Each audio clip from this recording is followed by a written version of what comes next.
they realize she's not doing much, she's not acting. So that's a perfect thing to have a symbol of change on the outside, continuity on the inside, right? So I know for a fact that she left that attitude behind. You feel the biomechanical brain of the console process your command, and yield to it. A shiver runs across your mind. So if she sated. gets her feelings hurt about that, that's okay. My job is truth telling. And another great thing for her is she can totally embarrass me and go back to being a populist. I thought that damn thing was going to be my goal. Please don't embarrass Jane. Thank you. Your mind lurches to titles. Her gratitude is mixed with wariness, because you have a gift And so in when you. they come around and she's like, oh, of course I You can't keep dangerous company. Wonderful readers. They're terrific. Trust the king. Trust the king's my new thing, because trust mine was, right? And we were going to just do resistance, fake resistance, not actually fighting your own party, get paid family leave pass, $15 minute, which all the things that they throw under the bus, and you didn't criticize them at all when they threw under the bus. So who's the real AOC? I don't know. I know who she used to be. Was a terrific person and a rebel and an outsider. I know who she is now. But who is she going to be in this next term and for the rest of her career? And that's going to be a difficult question. She makes that decision, she should keep in mind that this election offered the strongest and sharpest view of democratic leadership that I've seen in my career in my adult life. I need to get off this ship alive first. Let me come with you. Like, let that sink in. You can get off the ship and watch each other's backs along the way. Now, AOC also gave her own evaluations of the election, One moment. and she said something that I did not expect her to say, because she has definitely leaned into this brain rot. So one of her followers on Instagram asked, do you buy the argument that Trust me. Enough of this chatter. like saying We need to get to the Latinx help. Now. She's right. Personally, Lead on. I don't. I think that a lot of voters really don't like fake people. And they're sick and tired of fake politicians. And so what I actually think is worse is saying something you don't believe. And so during the entire time of campaign season, you're saying you're Infected, dazed woman is trapped inside the pod. She doesn't notice you. like LGBT community, and then you lose the election. Today, you say all that stuff was wrong. Actually, I think what people are upset about is someone was doing something they didn't believe and just saying something.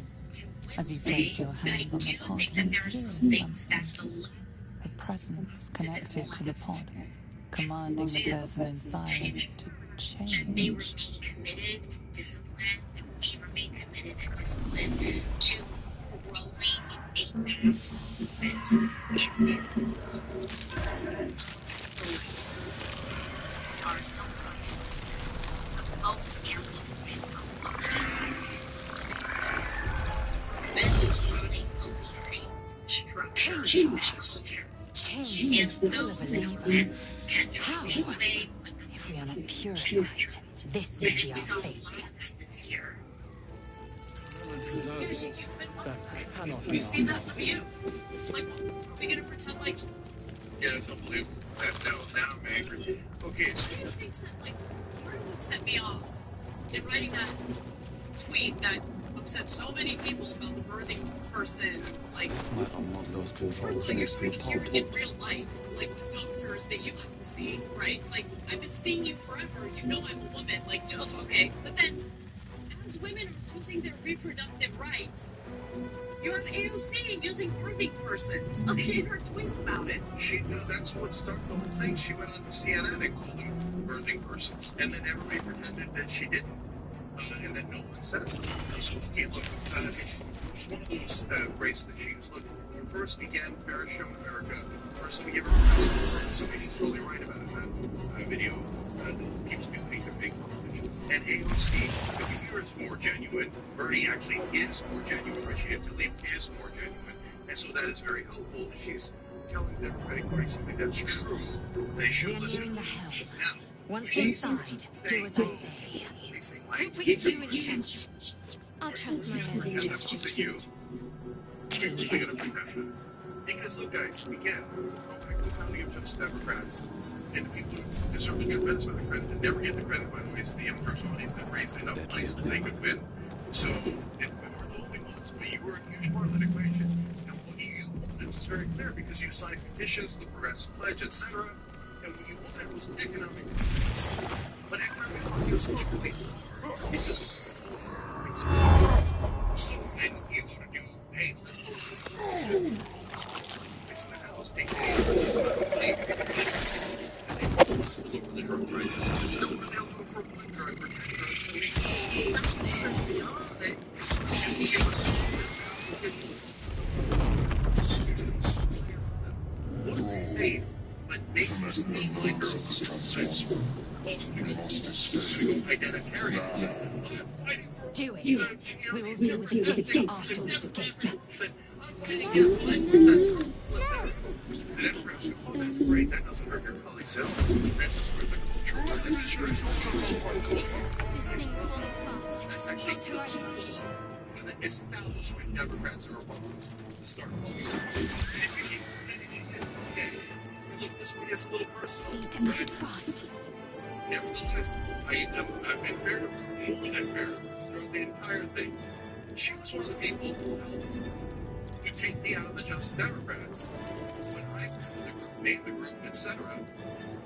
Raised money for the group, gave her the people because of a joke I made with myself 20 years ago. Literally. Okay? And she pretended that it was a joke against women. And she pretended that she would lie. I don't know, maybe she was deeply offended. And she Got to press on. And you made one joke or two jokes I didn't like. You can't.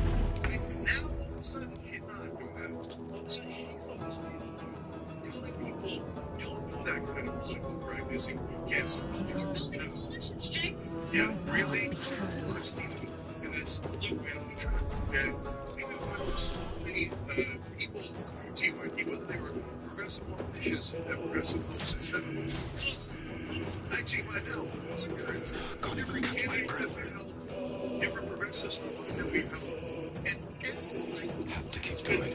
are thanks from people like James. And then they make it. You know, that's it. You know, so now the standard is, hey, can they withstand a Joe Rogan interview? This no, they won't even go on. You know why? You want to know why? Because they're embarrassed about their record, and they can't defend it. If you said to me, in their position, I'm in Congress, she's doing the outdoors. Hey, are you afraid if you don't get challenged by AOC and Hannah? You know me. I would be afraid because I've been fighting for you guys. And I would defend my position, and you see me doing it now. I go to right-wing shows, I go on establishment shows, I go on every kind of show because we have a position to defend. Right? But no, the bad habit, every progressive that under, everybody that no. And now, look, I'm okay, and I look, you could argue that I shouldn't have covered up that story or the other stories that were heard because I was trying to help you. I gave every opportunity, right? Please challenge the establishment. Please fight them. Please open your doors. Let's finish this. Politicians that are destroying this country. No. Got to press on. That she was not part of that cancel culture. That she was not taking people up and police people's language, etc. That's too much to bear. Sorry, that was not it. And it doesn't matter if it goes on whichever shows. And your new establishment, media friends, and as long as you're doing change on the outside, but continuity on the inside, they'll love you forever. So you're going to Make way.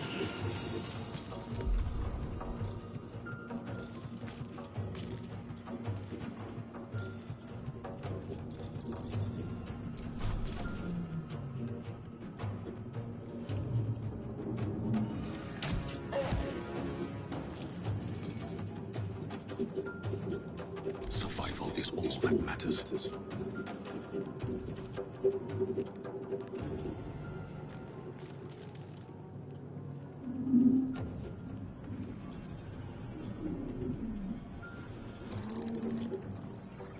What path lies before me?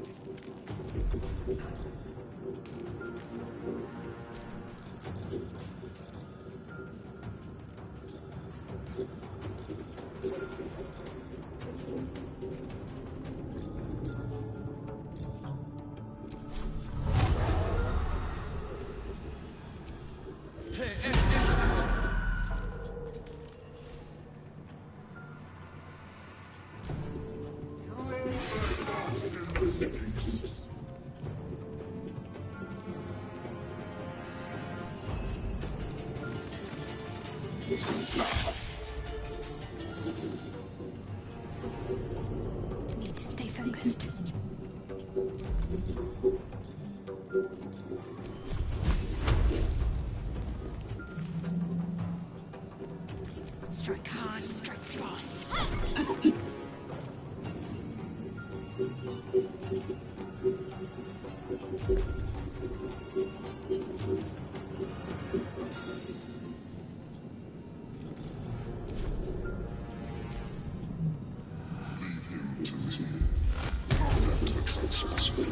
Ignore the devil. We must take the transponder.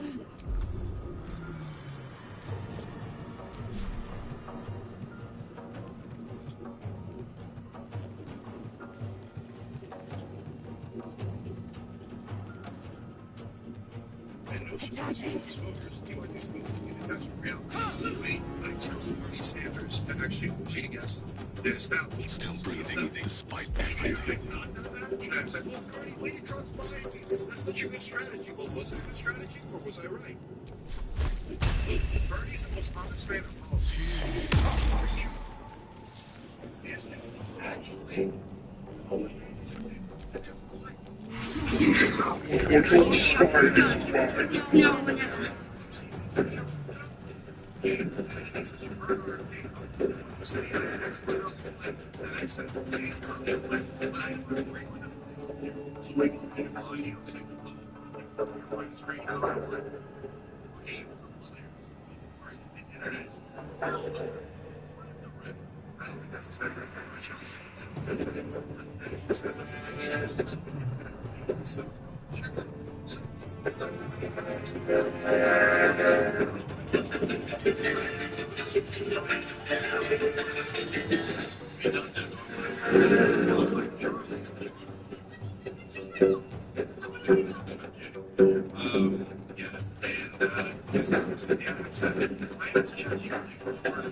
actually because that's not an insult.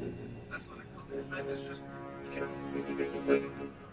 so we're a little against the left, but they might think that's almost a word. Just because I might respect the term, that still shows that we don't play it right. So we're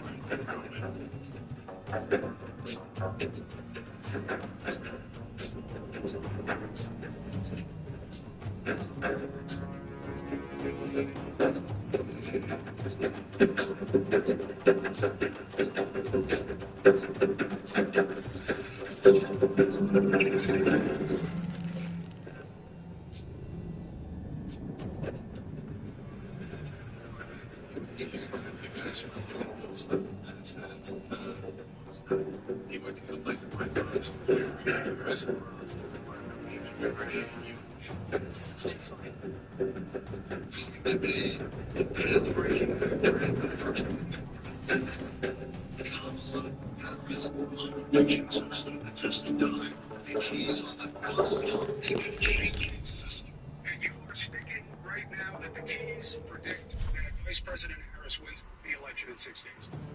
That's right. Look, my prediction for this presidential election was wrong. I own up to it. Do you? Now that was Alan Lichtman, an incredibly smart professor, who came on to our show and said that he could do no wrong with his keys. He's got the secret keys, the presidential keys, the keys that tell all, and he can totally predict who's going to win as the next president of the United States. Of course, he thought that it was going to be Kamala Harris, but I want to show you the moment when he realized it wasn't going to be Kamala Harris. I'm starting to get a little nervous. Yeah. She needs to make 170,000 votes. And so, it's big Democratic counties mostly in northern Oklahoma. And I just don't see it. Good thing I have nothing to do tomorrow. Yeah, I come off work tomorrow. Not doing any interviews. Just, I'm done with that. He really did take a hit. I enjoyed tweets like these. I will admit, really having a tough time here.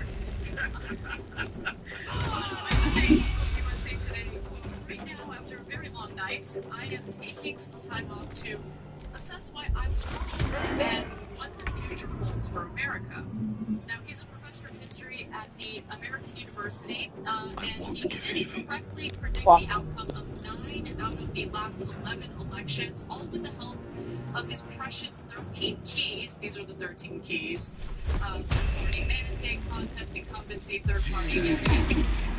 But he was pretty confident about the keys before losing. Kamala Harris lost this election. Just to remind you about how confident he was, just take a look at this moment from Jake's debate with him.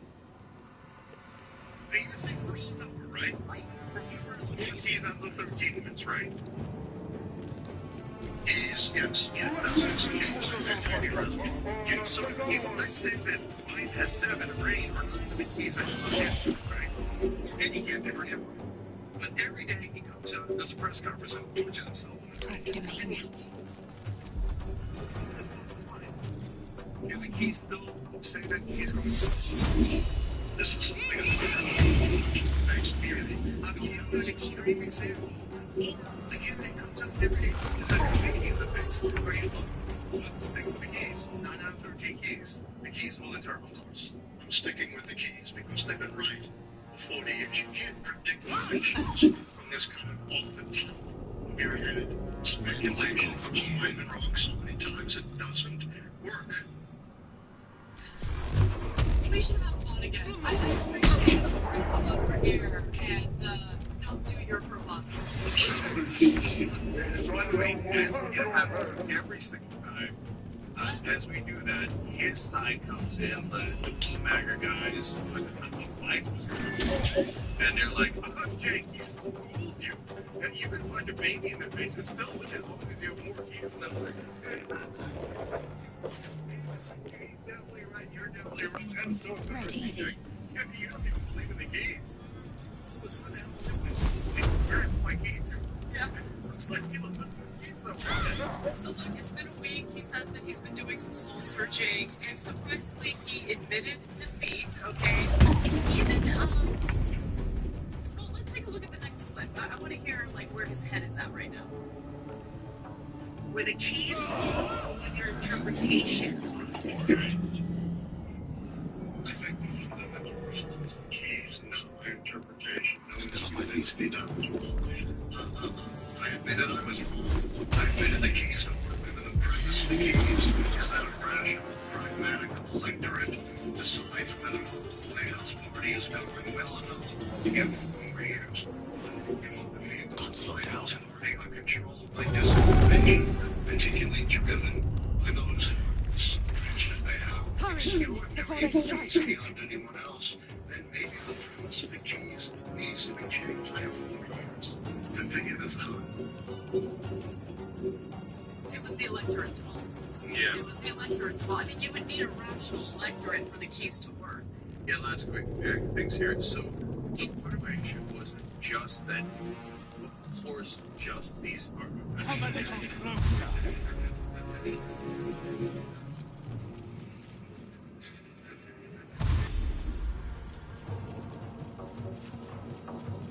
Well, that's gratitude for you. Time to leave.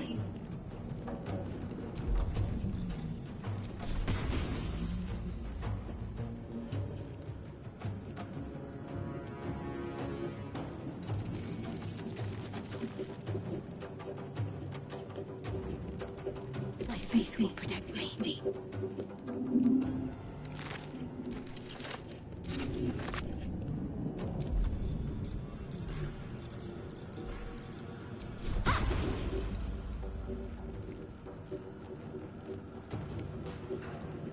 Let's see.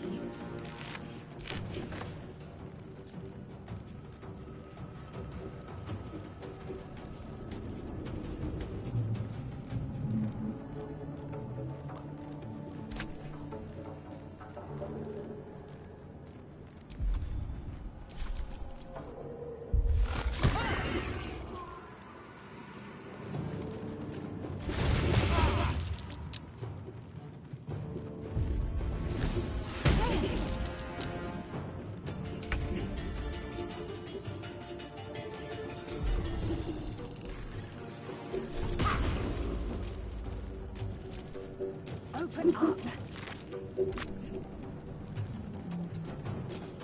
Well, so much for peace. madness.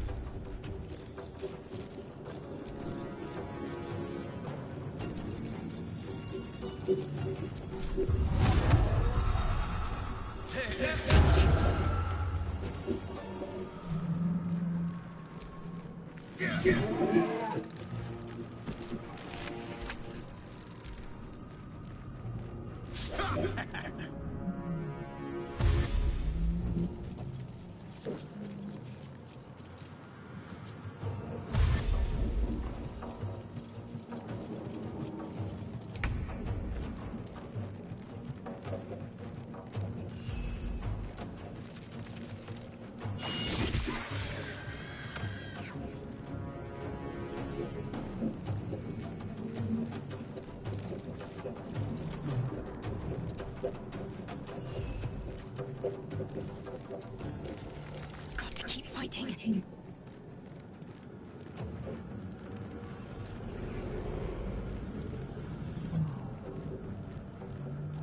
Got to move.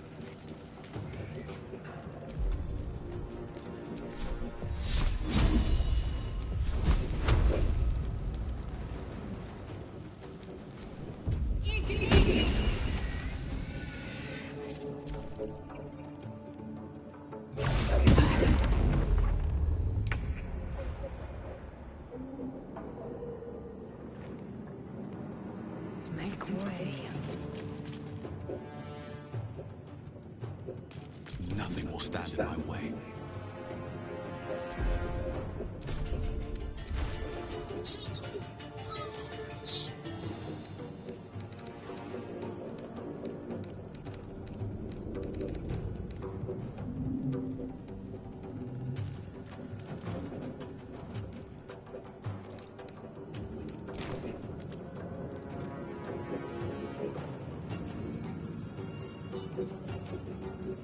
Very well.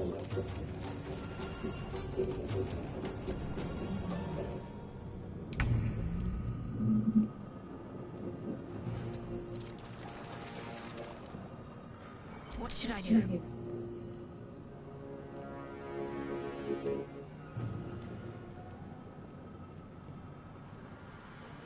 On I go.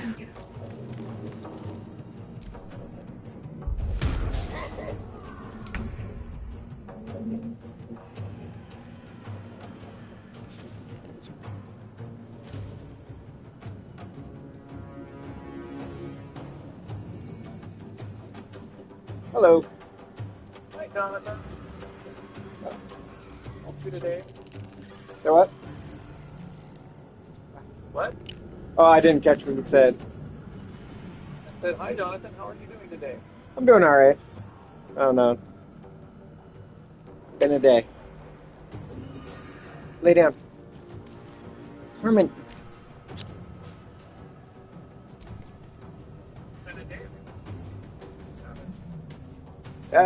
A long one. Like, yeah. Stop. Sure. We're good. Yeah. Carmen. Lay down.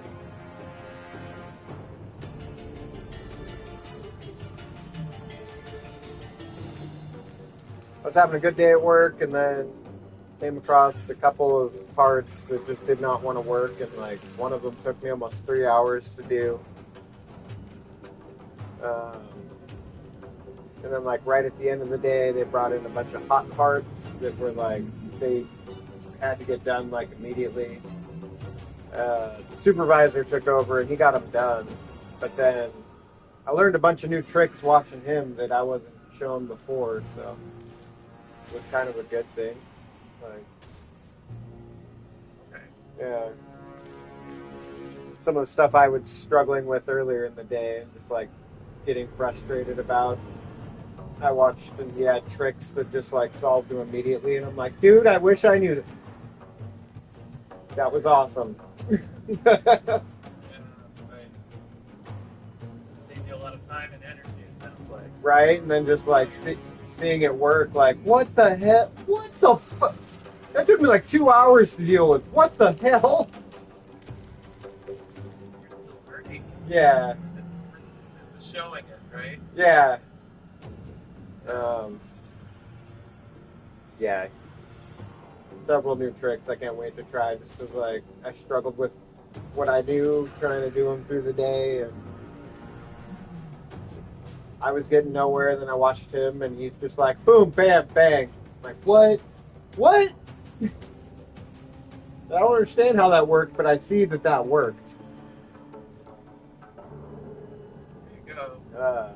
Yeah.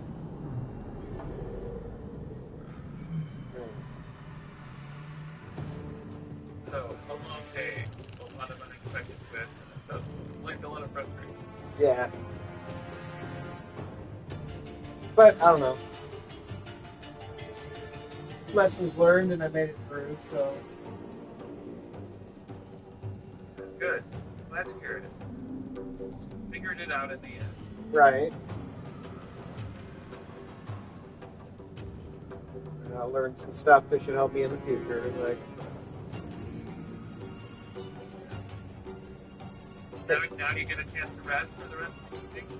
Yeah, I'm having a chill evening.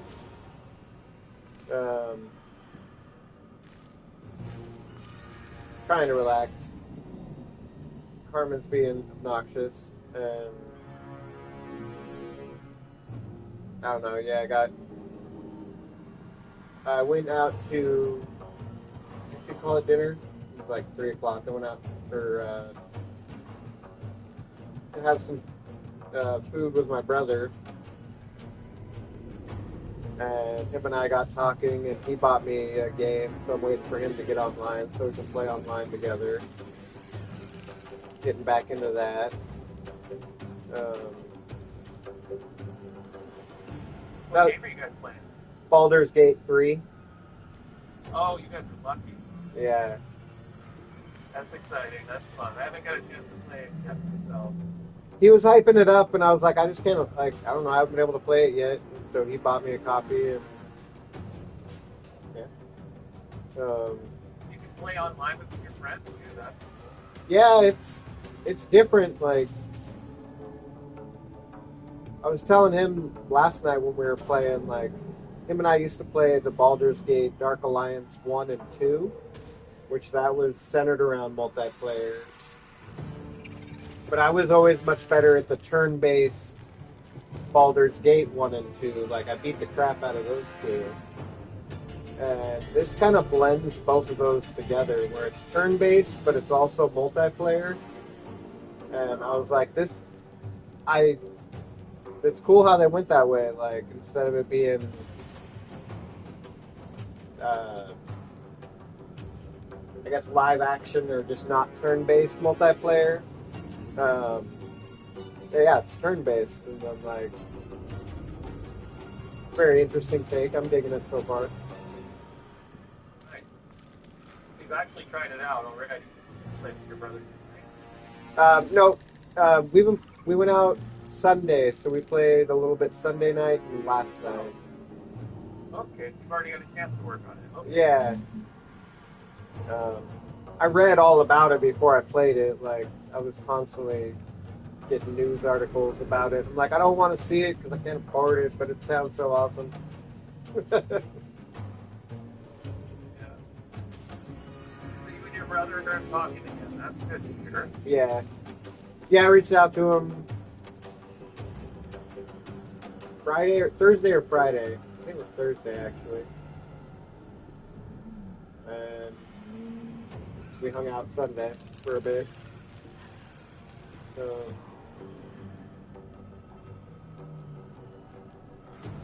yeah, I don't know. Trying to reach out to people more.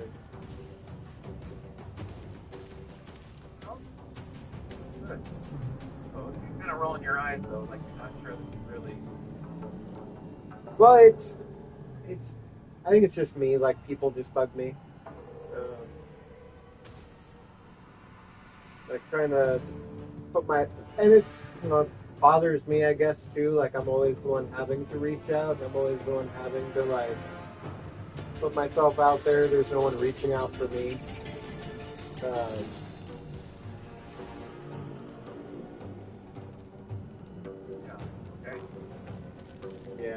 it kind of feels like you're always after that would be. Yeah. Like, if I don't say nothing to nobody, like, years will go by before I'm ever even a thought in their brain. Like, it always takes me, hey, I'm thinking of you. What are you doing? I'm extending a hand here, but, like, I really don't feel it ever coming back. You know, I've noticed that as I've gotten older, like that kind of thing happens more and more. I wonder if that's something that like used to happen to you. Yeah, I mean, I used to have friends that, to a degree, got annoying. Just like, hey, what are you doing? What's up? Let's go do this. Let's go do that.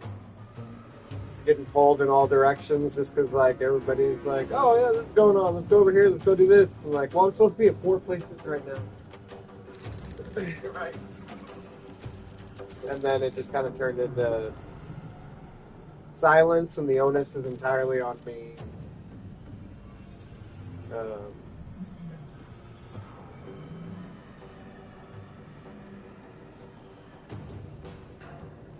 people are. I don't know what's happened for you, but as I've got, I get kind of baffled with it until I figured out that people were like they were doing other things with their lives. I didn't really get it at first. Yeah. First couple of friends who got married, sort of a wake-up call. Like, oh, it's not like you would have done, but suddenly they're all focused on their house, job, partner, their kids. You are now involved. They're getting pulled in a lot of directions, but you're all like, Yeah. does that happen to you, or is this like something more about having quality time?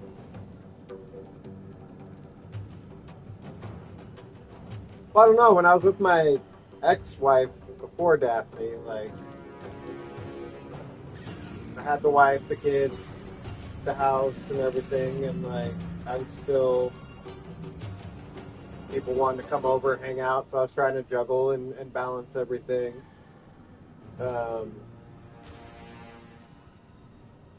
Pandemic happened too, just a couple of years ago. Did that change things for you?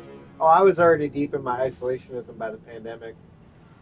Like, by the time the pandemic happened, I was razzing everyone like, now you guys are gonna social distance, like you're stealing my thunder. Like, I'm already doing this. So you do your own thing. Quit copying me. So you were getting isolated like more than 4 years. Yeah. Long term around is the problem. Yeah.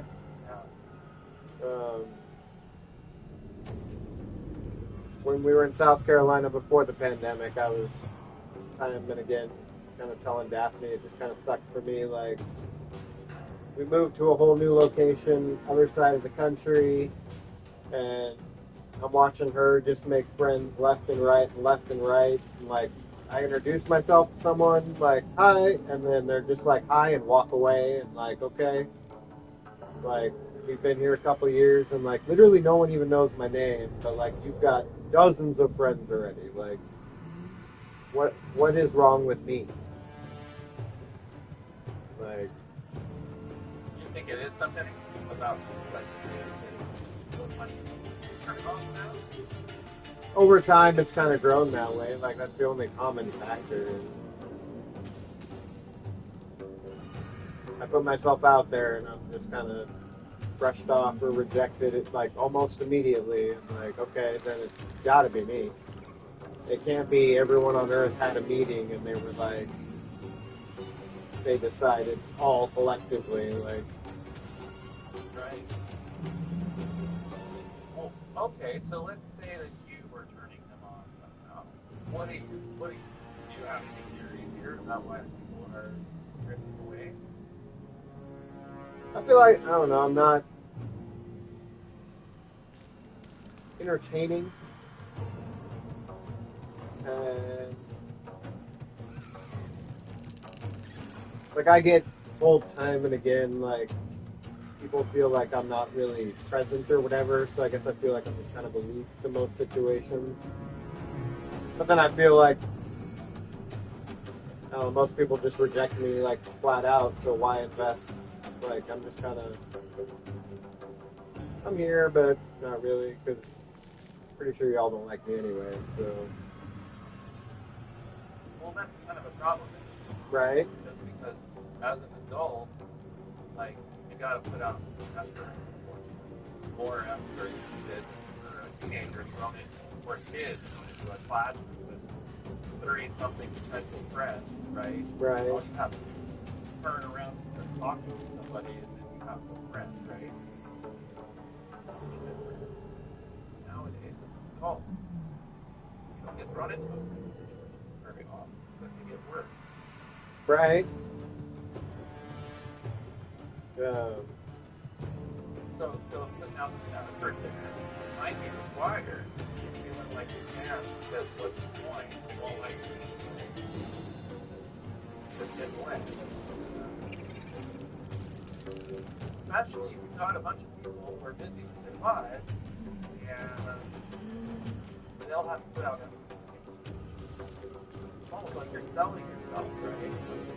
Your time to change. I'm not saying it's like that's really what you're doing, but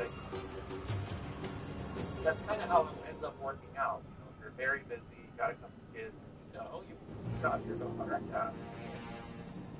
you guys are all living together. Might be harder to carry yourself. Yeah. You might have done it more likely, or I don't know, like somebody you go on a date with, as opposed to a coworker. Like, hey, you want to hang out? Get a coffee? Right. So, I guess that's a little bit of a problem. It's actually requires more. Yeah.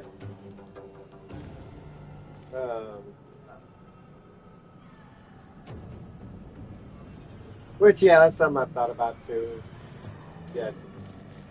Even Daphne, when we were going out together, she was always telling me, like, well, you gotta go talk to people, you gotta go introduce yourself. And I'm like, the couple times I tried, I was like shot down immediately. And then I was like, after that, just like, what's the point? Like, I'm gonna walk over there, say hi, and then they're just gonna be like, oh, I have this reason I have to go away. And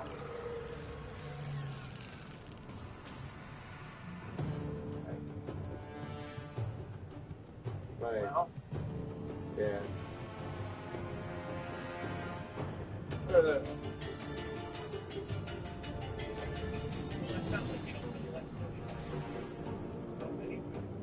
No, it's never been my forte. Like, large groups of people, I don't know. They weird me out, I guess. And I don't like being the center of attention. You're an introvert. Is that it? I think so, yeah.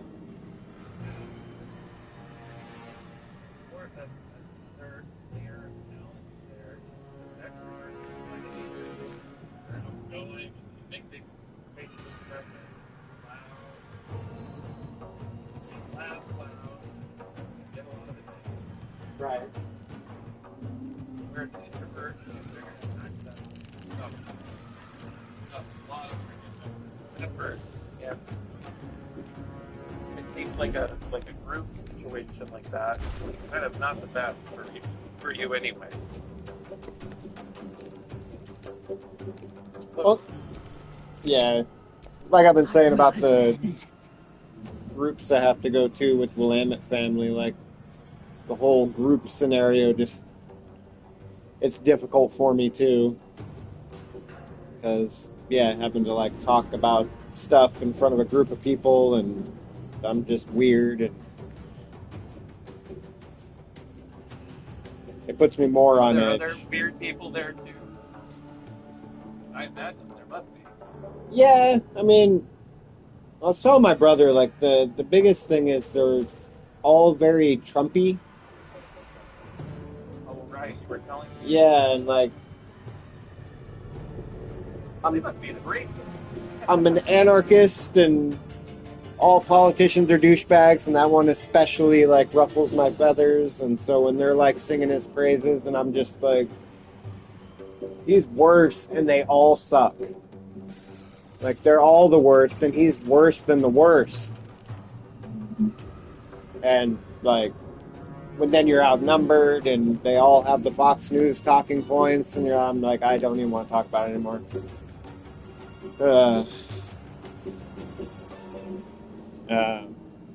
Yeah. I will ascend.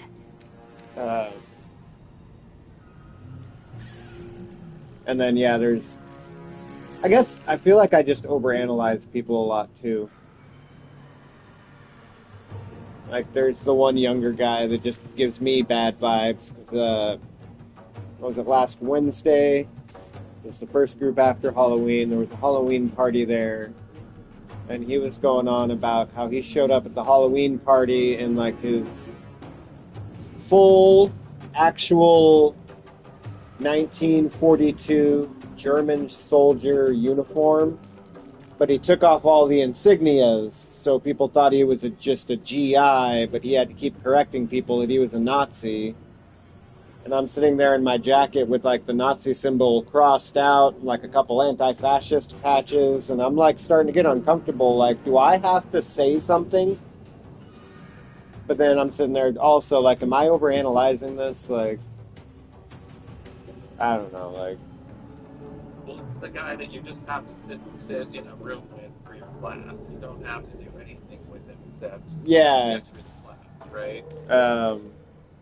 But yeah, like I was saying, to me, he's just like a walking red flag. Like, Yeah, it sounds like it. he can't talk about walking in the woods without it like ending with him drawing a gun on someone, and he worships Nazis at this level. Right. Somebody should report something or something here. Yeah. How do the therapists at Willamette Family handle that? Everybody just laughs about it. They just kind of laugh about it and joke about it, and that's that. Do you ever, I mean, do they have other classes to be in? They can't all be Nazi classes. I don't think they're like Nazi classes. It's just the one guy and like the whole environment of everybody just being like, it's funny and ha ha ha, like, just bothers me. Totally, I understand. It would bother me too. To me, it's like... It would bother me if I was running a group like that, doing that. Yeah. And we're supposed to be respectful and mindful, so it's like, I'm not gonna make a scene, but I don't know, it just gets to me, I guess. And then, I don't know, but then I start thinking, like, maybe I just overanalyze people too much about small shit like that, and people aren't as bad, you know.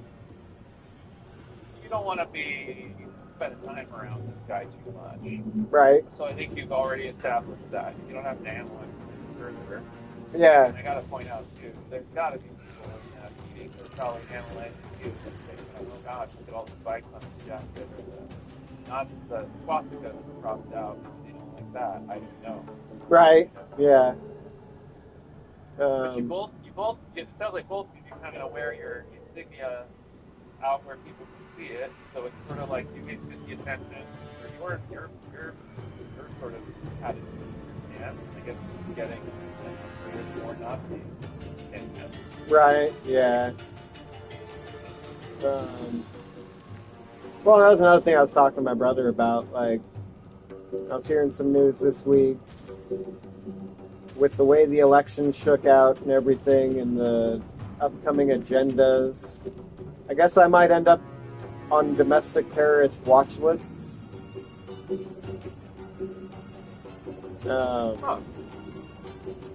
What is that? A big push is they want to put, Antifa as a domestic terrorist group, which, in everything I've seen, Antifa is like a movement, not a group. But then all the patches I have that are like, you know, smash out fascism, no fascism, like somebody not educated could just point me out and say, he hates fascists, he's Antifa. I'm like, that's cool. So the next 4 years, like, I have to deal with that. Uh,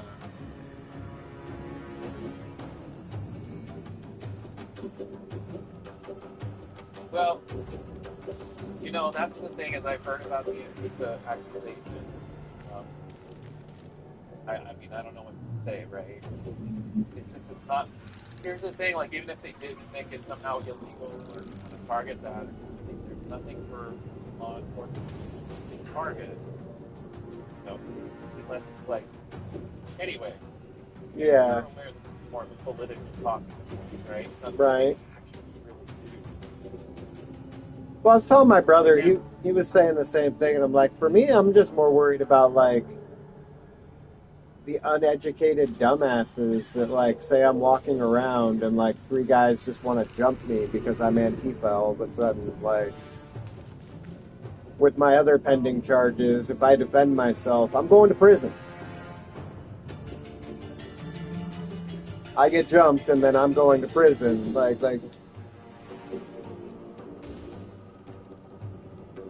yeah. Well, that's not new. No. Maybe the going to prison part, but always jump. I mean, those Nazis just get more and you have to create those pictures. Yeah. Right. Springfield has an actual little group of skinheads that have a headquarters and everything. Right. So, yeah. Sometimes you probably run into them in shows and stuff. I hope not, but it's always a possibility. Right. Right. Well, when I was a kid running around in the punk scene, there were skinheads everywhere. It's less now, but it's still around. So that's Yeah. Still get jumped. Well, yeah, a lot of my favorite songs are from the mid to late 80s, early 90s, where there was the whole pushing fascists out of the punk scene. Yeah, right. Yeah. Yeah, me too. So there you go. But I guess the point here is like, you have to be cautious, you have to be careful, to decide where you do want to fly your flag, and you don't. It's not a new thing in that sense. But yeah, how have you dealt with that kind of thing? Yeah, go balls to walls, don't care. It's like the dice ball where they may, or have you actually been like more cautious where to get, I don't know, like first or something where you might want to hand it down? I pretty much always just go balls out. Okay. Like, I don't know, like, the whole reason I started remaking a new jacket was I was going to work one morning and there was a piece of paper tucked under my windshield, and it was this whole note about, like, check out this website about how Hitler was right, and then watch this video about how the Nazis were the good guys, and then look up this website to find us. And I'm like, the fuck? And I strolled up and down the block. My truck was the only one that had the piece of paper on it. Like, for some reason, they decided to pick me. So that's when I started building a jacket. Like, you know what? If people are trying to, like, watch me to recruit me or whatever, like, they can take another look. Like, fuck them. Like, you picked the wrong guy.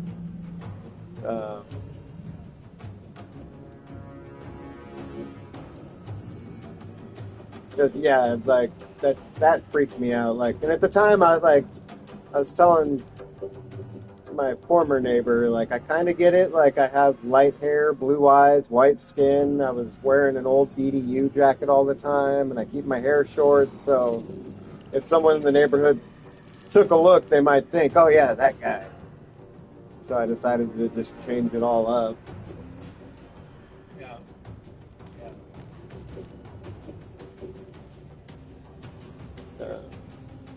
So you've been kind of like trying to signal to these folks that you're not a fascist, you're not interested, if you don't like Nazis.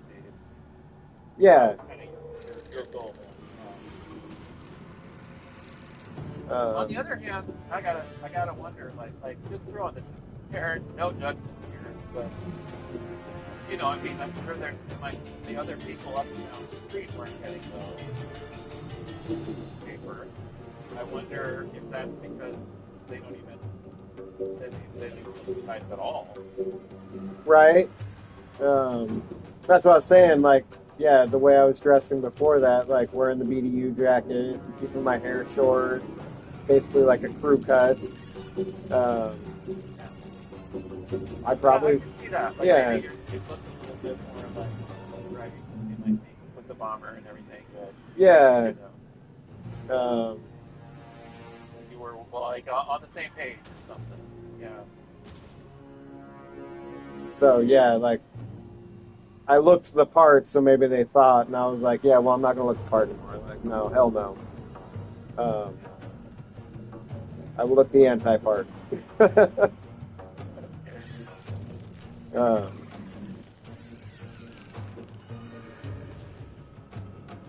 Yeah, I think there was more to that though too. Like,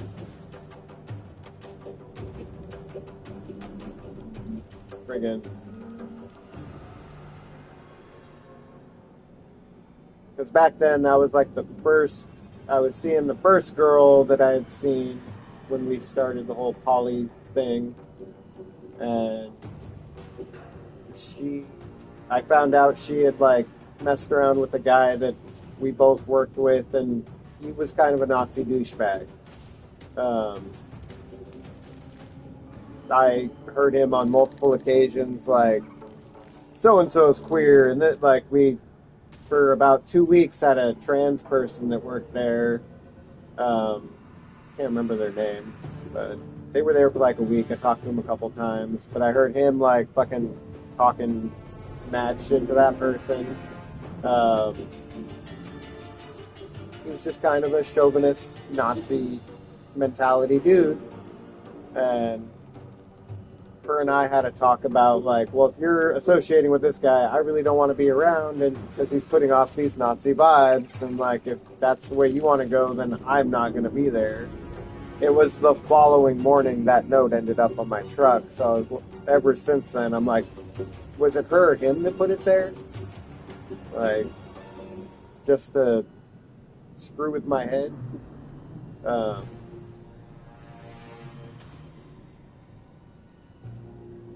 You're kind of ringing a bell for me. It's been a long time, but I remember back in my teen years, I had a girlfriend. It kind of get recruited into something. I think it was war, white Aryan resistance. Okay, yeah. Yeah, I don't know if it's around anymore. I don't know about it. It's way too long ago now. But when she and her friends started trying to like do stuff like keep flyers around and stuff, and I talked to her once, and it was so weird, like not what you'd expect. Actually, she wasn't being like a mean evil bitch. She was like scared. She thought she was helping me out. She was listening to propaganda about how whatever. Yeah. Takes over and whatever, and be a race war, white people, blah blah blah. Right. Right. All that stuff, and that stuff was scaring her. So her motivation was actually to like try to help me and save me from the evil, whatever, involved with all the oppressed people in the world who want to turn against white people. Yeah. And so, like, I don't know what to say about that, but maybe they were fucking with you. Maybe the girl who was fucking with you were favored. It's hard to tell what they're thinking involved in. They don't think like you and me, huh? Right. Well, and yeah, that's. A lot more years we're aware of, especially with all the tough guys. Yeah. Well, that's always been my thing too. Is people get sucked into that stuff. Is like, I don't hate you. Like, I feel sorry for you. Like, you're doing enough hating for the both of us. Like, I really wish I could just reach you and show you a better way, but I can't cross that void. I don't know how to get there. Like,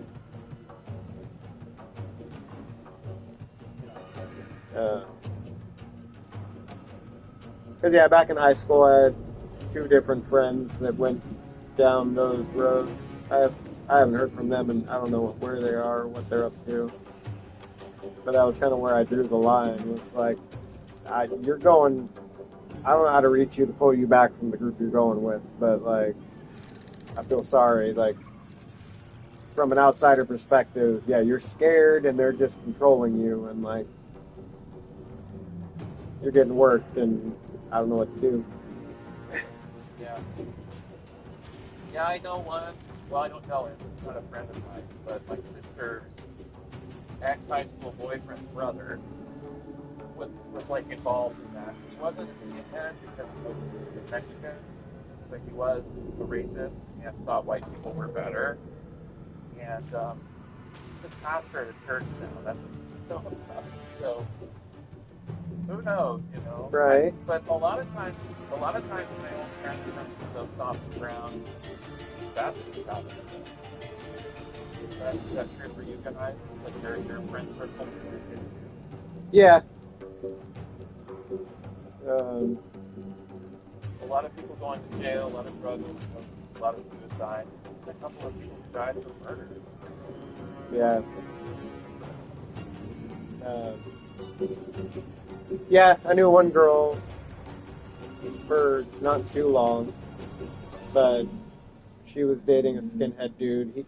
Last I knew, years ago, he was in prison for murdering her at the skate park. Oh. God.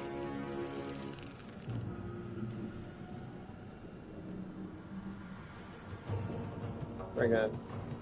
Yeah.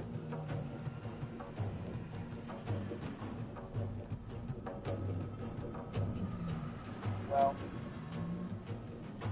if you can keep the good parts, Right. maybe some of the fashion, music, and stuff you like, and jettison the bad parts, you know, great. But you still have to deal with the little waste. Well, yeah. I mean, that's all right though. Yeah. They may think I look scary, but I can prove otherwise. There you go. Yeah. It's interesting though having to be mindful of these things and thoughtful about them, especially now that we have the election changed and like some of the things happening politically, you know. Right. You're getting surrounded by people in your group anyway, to bring it back to Willamette family who don't agree with you. So I guess you just have to keep your head down and get through it.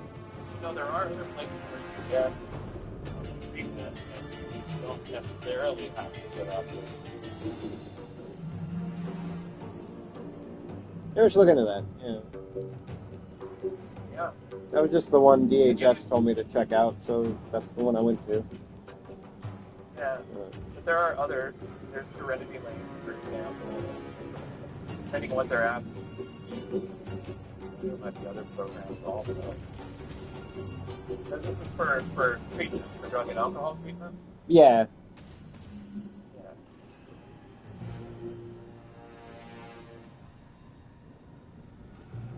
Well, I don't know what to say, Jonathan, except that I've confronted these things myself too. And it kind of sucks.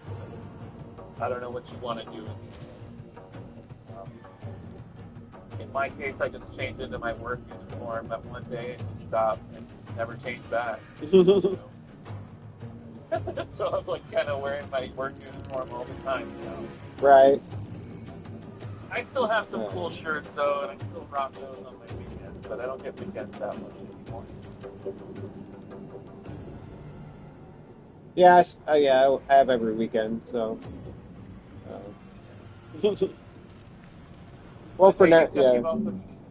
You got a different kind of job than I do too, so Yeah. you probably do it, you know, your way. For now, though, like I guess there's talk about working Saturdays, which would be nice. But It sucks, but it'd be nice to get the extra money right now, so it's a trade-off.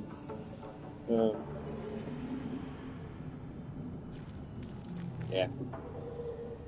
But they were saying with inventory coming up, they want to like get as much work done and out the door, so there's less inventory to do when the time comes.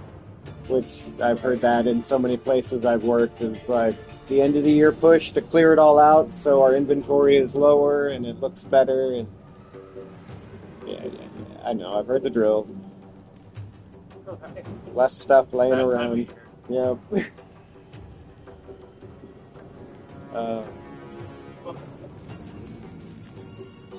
Yeah.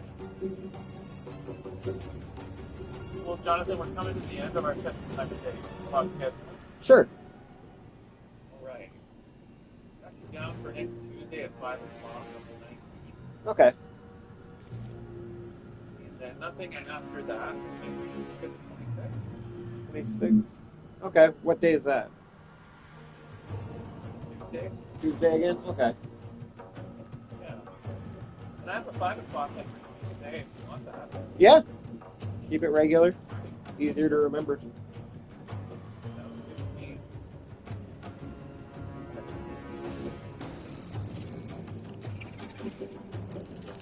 Carmen! Pick a puppy. Hey, Jonathan, we're all set. Oh! All right. Well, it sounds like Carmen wants some of your attention, so I'll let you go get to it. Okay? All right, you have a good one. You too. Bye-bye. Bye.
To give you an update on something that we have reported, I don't know, a month ago, Secretary of State Anthony Blinken, who was one of the individuals who has only enabled everything Israel has wanted to do, and Secretary of Defense Lloyd Austin sent this letter to Israel demanding that it take steps to improve the humanitarian situation in Gaza within 30 days.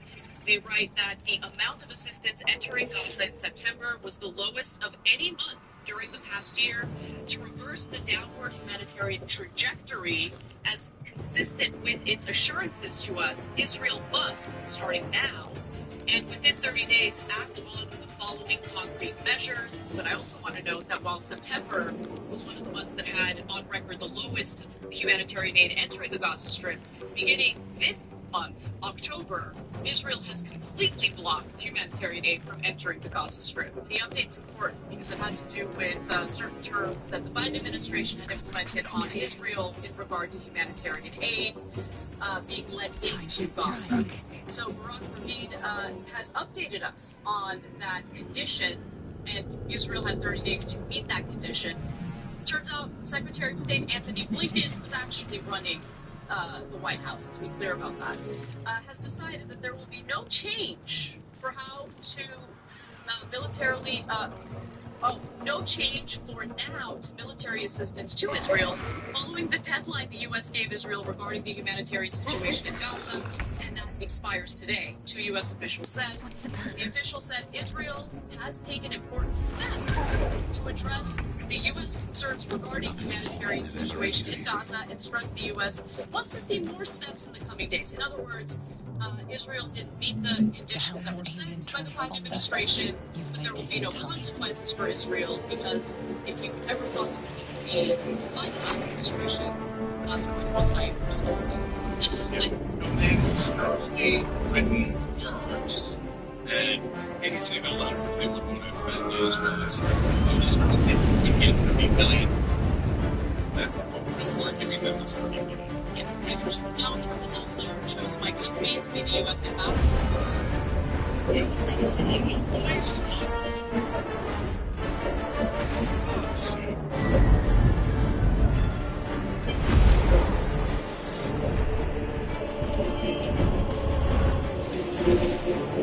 Appeasing terrorists, concession after concession after concession.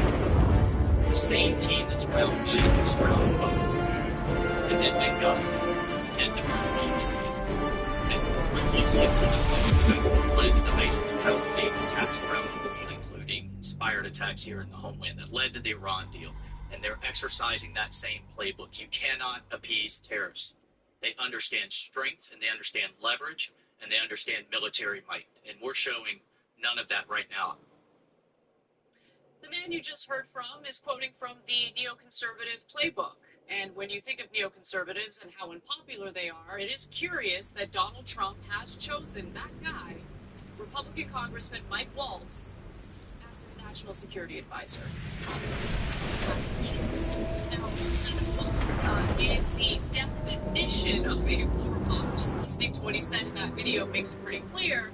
And it is much the chagrin of all of the America First Republican voters who thought that Trump would be the pro-peace president that they were longing for. Now, just to give you a little taste of who this guy is, As you wait, the tadpole squirms but in your nonetheless, skull. he is a retired Army Green Beret who served in Chaos the at the Middle crash East and site Africa. confuses So the far, so good. landscape. Nothing You'll wrong with need to that. find a But settlement he or also served landmark, as and you'll former need to Vice do it President quickly. Dick Cheney's The counterterrorism tadpole is advisor. a death sentence, and the clock is ticking. You need a cure. The right one said that. We said that. Apparently, only one of us meant it. Okay, so now all of a sudden Trump brings in the Cheney staffers. I'm going to tell you why he's bringing all these guys in. There's going to be a giant clash between Israel first and America first in this next 4 years. And it's going to be super interesting. And I don't think anybody has any idea which way that collision comes out. Look, I'm really rooting for the America First crowd, and I'm not kidding. I really mean that. Much to the chagrin of some portion of the audience, I don't care. But they are right when it comes to what they desire in regard to foreign policy, and you're right about that potential clash. So let me give you some more information on Congressman Waltz, who is going to be the National Security Advisor to Donald Trump. He was also a defense policy director for Defense Secretaries Donald Rumsfeld and Robert Gates. He voted against ending U.S. support for the Saudi-led coalition in Yemen. To be fair, Donald Trump vetoed a bipartisan resolution to pull the United States out of that war, so I don't think that that would necessarily bother Donald Trump. And he also voted for keeping the Iraq war authorization on the books in 2021. He's best known for being a massive hawk when it comes to China. He's a member of the House's China Task Force and has argued that the United States is underprepared if there is a military conflict in the region. Maybe we should do what it takes to avoid military conflict in the region, but something tells me that he's thirsty as hell for one. Yeah, well, the person who tells you that is Mike Waltz. He does it all the time. So there's so much more on this and the other picks, but I really want to show that Afghanistan clip because that clip shows you exactly where his head is at And if you're skeptical of us, oh, you guys are left-wingers, etc., no, Trump's going to be anti-war. This is the guy he picked for his national security advisor. Watch this. Until you're prepared to commit your grandchildren, not your children, but your grandchildren to stand shoulder to shoulder with my grandchildren and fight Islamic extremism, then you will never be successful here. So are we 15 years in? Yes. Are we in for a lot more fighting? And do we need a long-term strategy to undermine the ideology of Islamic extremism, just like we did fascism and just like we did communism? Yes, we do.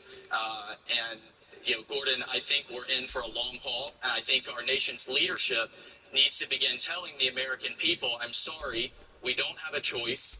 We are 15 years into what is going to be a multi-generational war because we're talking about defeating an idea. It's easy to bomb a tank, very difficult to defeat an idea, and that's exactly what we have to do. So, guys, a multi-generational war, that was 15 years into Afghanistan. He said, forget 15 years. I need your children serving in this war. I need your grandchildren serving in this war.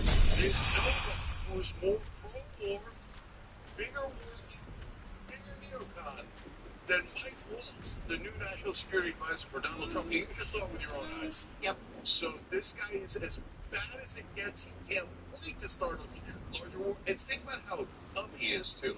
Oh, this is an idea, so that's why we should be fighting a war where your kids get killed and we spend trillions of dollars to try to bomb an idea. You're alive. What a moron. I'm alive. Yeah, I mean, How is this possible? the person who got the ball rolling on the U.S. withdrawal of Afghanistan was Donald Trump.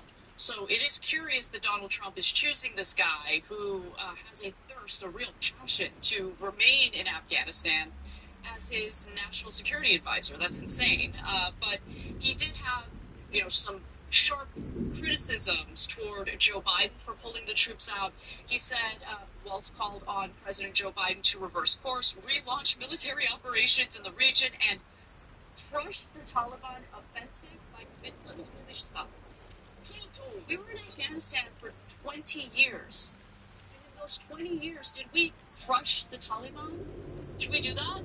No, but we did crush our budget, which Mike Waltz and his corrupt buddies were super happy about, because all that money went straight to the military-industrial complex, as we accomplished absolutely nothing.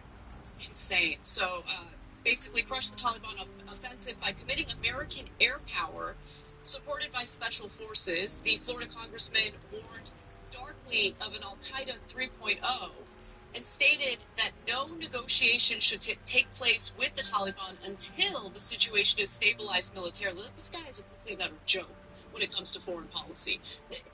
Waltz is the kind of guy who looks at the foreign policy failures of the United States and wants to double down on them. Oh, it looks like it was a quadruple down. Because he's enlisting your grandchildren in a permanent war. What happened to anti-war? Come on, Mago. What happened to anti-war? Okay, so, now, I know Eva and I are crazy, but we think there's a small percentage chance that MAGA is actually going to get mad at this and is going to challenge Trump. Okay, so let me explain why this happened and what I think might happen next, okay? So, this is Team Miriam.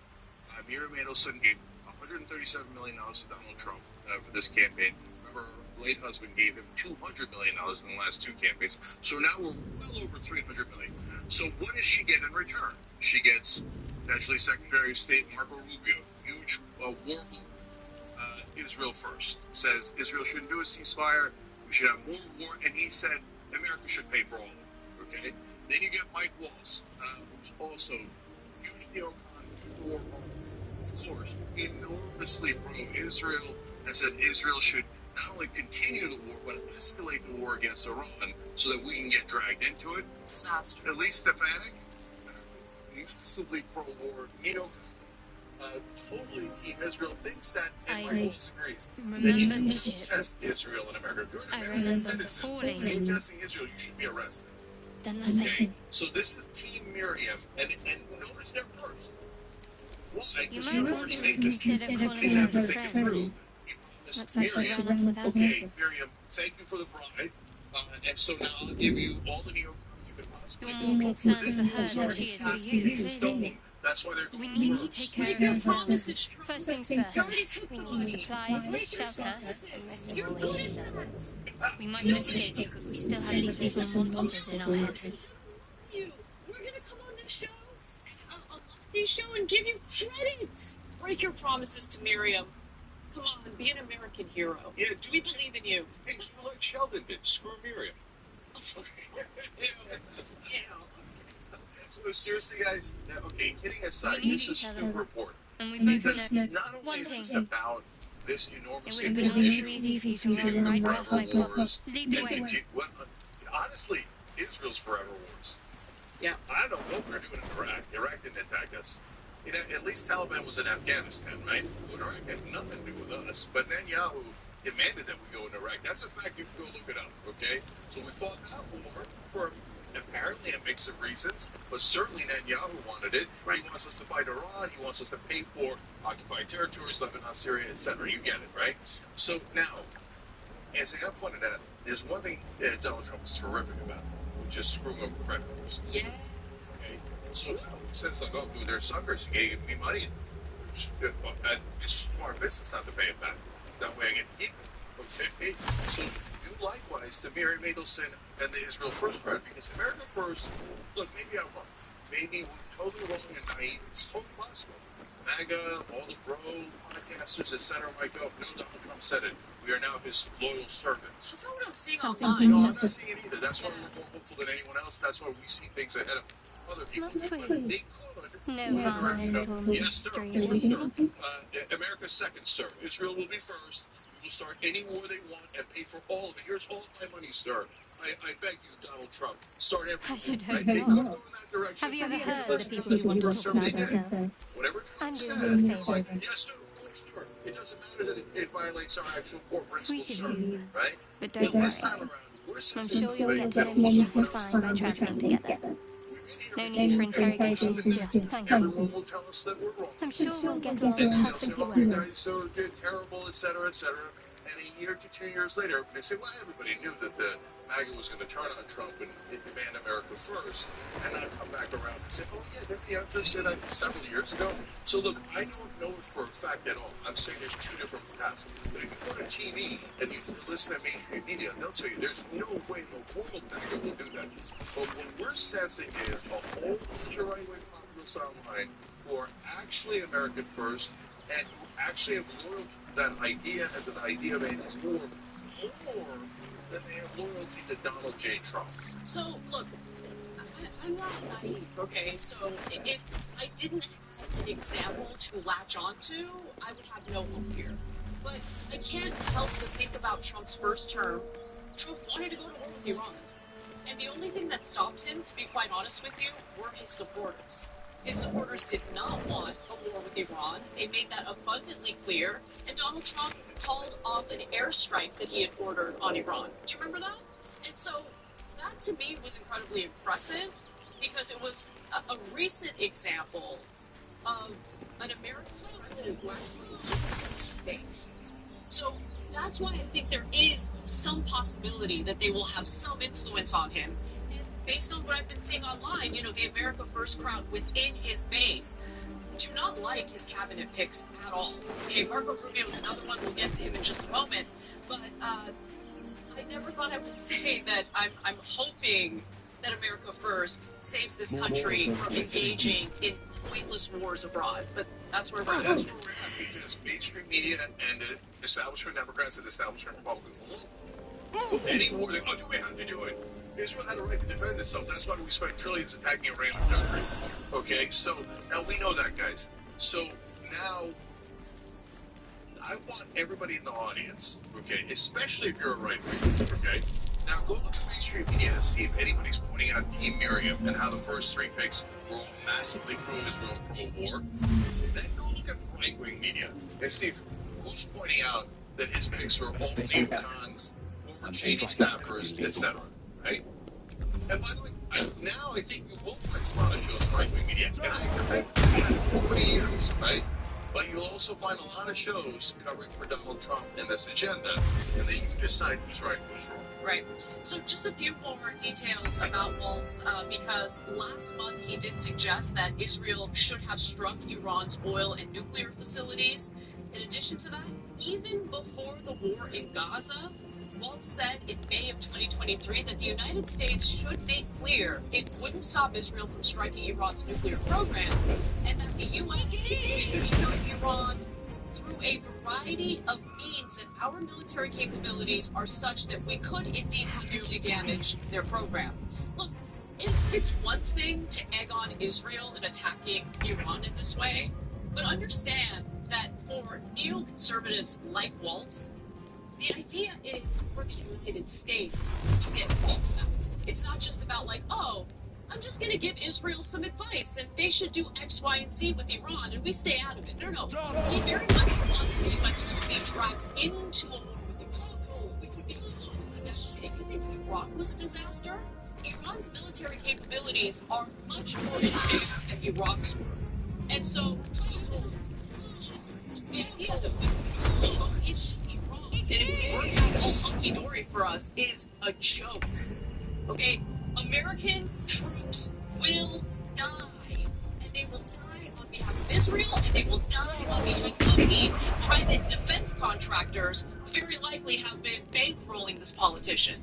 Not only that, there's some forces of oil companies who Donald Trump is very, very fond of, and their profits would soar if there was a war in the Middle East around this wartime situation in Iraq.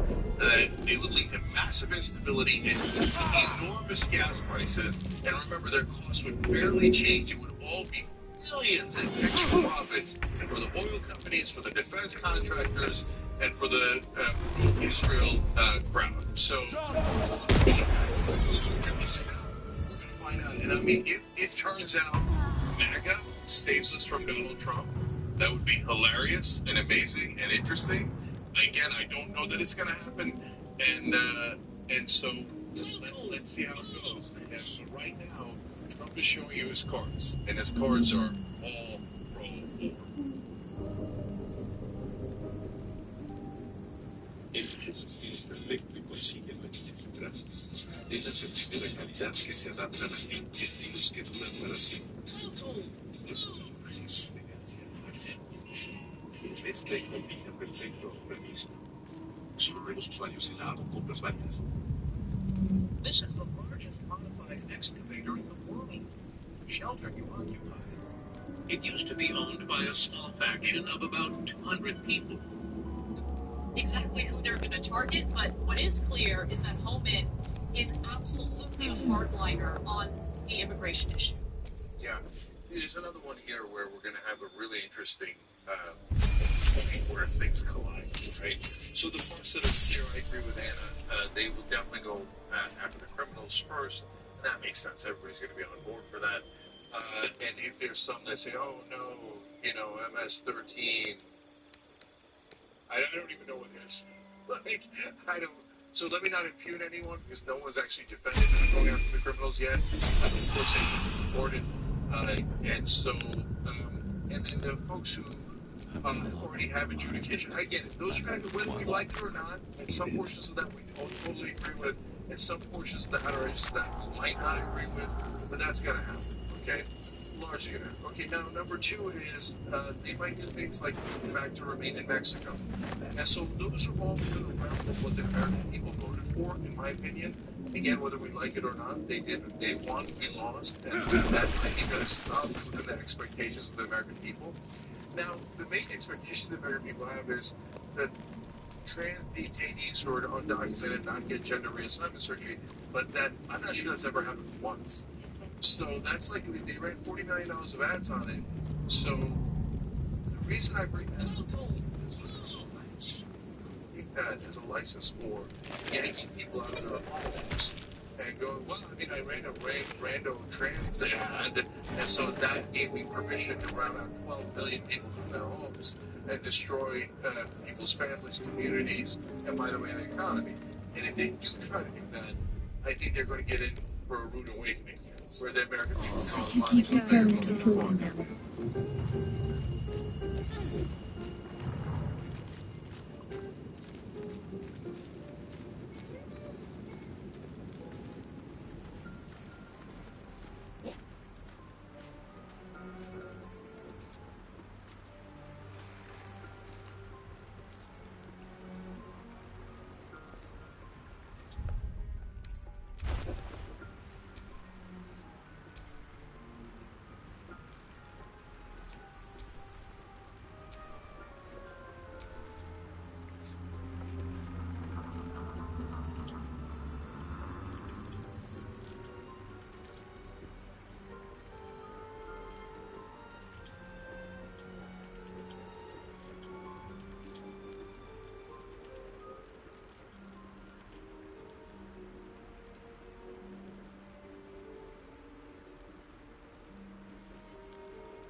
You strike me as the reliable sort. But are you sure? There are lit fuses in our heads. Each hour that passes, the thing inside us grows. We need to find a healer. Let's wake up at first light. That sort of danger I'm fine with. Rest well. Something the matter? There's no story. None that you're entitled to hear, anyway. Just, we haven't gone all that far yet. What are you referring to exactly? Must I find a way to rid? We've no solid leads. If you discover anything that might help us, I'm all ears. I suppose we'd go our separate ways. Not a slight on your company. Perhaps not. There's someone waiting for me there. Someone I have to reach. Soon. Thank you. And you're right. It's... I must admit. Besides, you saved my life aboard the Nautiloid. How can I do anything but sing you?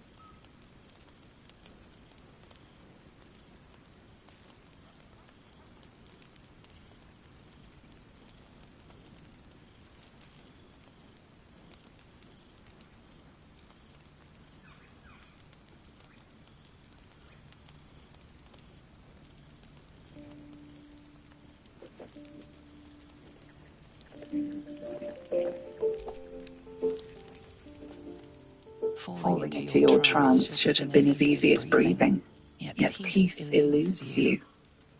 You recall the wild wood, touched only by the Telquasir. The world around you breathes, fire spills across your thoughts, dragon's breath. The tadpole slithers, twisting deeper into your skull. Your head is about to burst. The memory consumes your mind, corrupting the trance.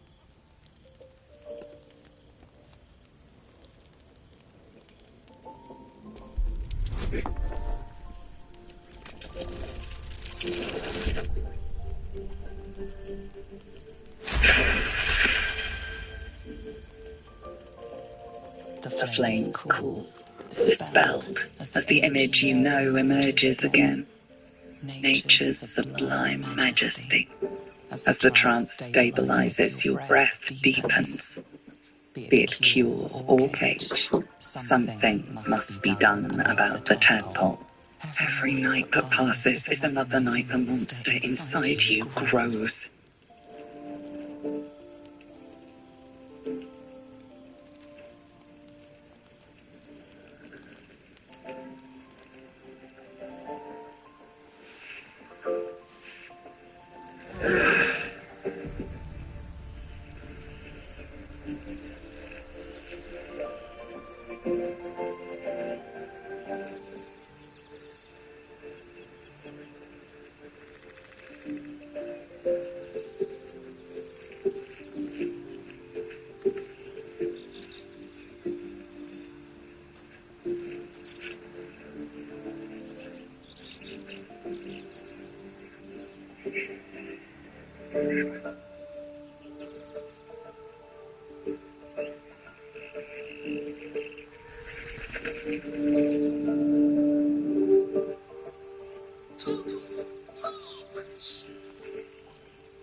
We've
got an interesting guest for you guys right out of the gate here. Dave Weigel is a politics reporter at Semaphore. He's author of Semaphore's Americana newsletter. He used to be at the Washington Post, and we've talked to him from time to time. Dave, welcome back, brother. It's good to be back. Thank you. All right. So, Dave, main questions that I have for you is, what are the reporters in Washington who you're way more connected to, what are they thinking about this election? Have they started to reach any conclusions, and what are they?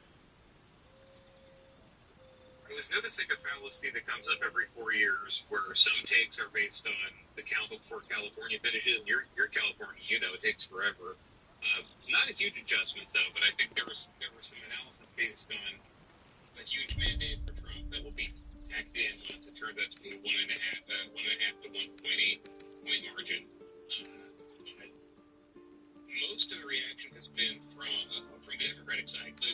What I've been talking to people about. I think it was in this fashion, and this many mistakes were made along the way, as many people had buy-in on the administration, because I do think it's fair to say that the party wing of the party got a little bit more than expected from appointments and priorities for Biden. You can blame anything. And so I've just been trying to write whatever I think is writable, and that's a good word, in a day, in a couple days. No. The fight happening between Seth Moulton, really just Harmon, no. And Democrats on how they need to talk about gender differently. That's one thing, but it's one of about 100 ways the Democrats are saying we just changed this, we will win the elections. I should say it's very different than 2016, where you had an agreement that Hillary Clinton created problems for herself that no other candidate would have, and even 2020, where you said, all right, well, Democrats said it would have been better had we not had to defund the police movement. That was a little pat, but at least it was something they agreed on. This time, it's all they did poorly. So, Dave, so I get they're going to blame the woke left, and yeah, I didn't know they were blaming Bernie Sanders, but that's not at all surprising. That's like the most standard thing of all time. Okay, and et cetera, et cetera. I'm sure we're just there's. Is anybody, is anyone, whether it's in the reporting circles, in their questions, in their analysis, or Democratic circles, going, maybe we should have gone more populist?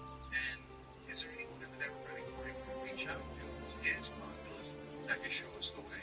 Or is that conversation not happening at all?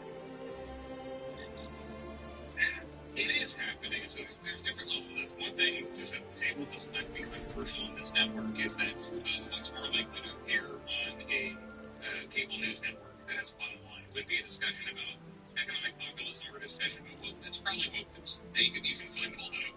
You can put me on if you wanted to, but you can find a lot of guests who will say, well, this is because of the woke left, this is because of dynamic politics, and fewer people who will say that the administration should have extended COVID protections benefits from COVID longer than it did. So the TVs did not have news TV, luckily. That's one thing that colors. The loudest voices who get clipped or repeated are mostly talking about the identity issues. The populism, yeah, that's part of it. So Bernie was out there saying this.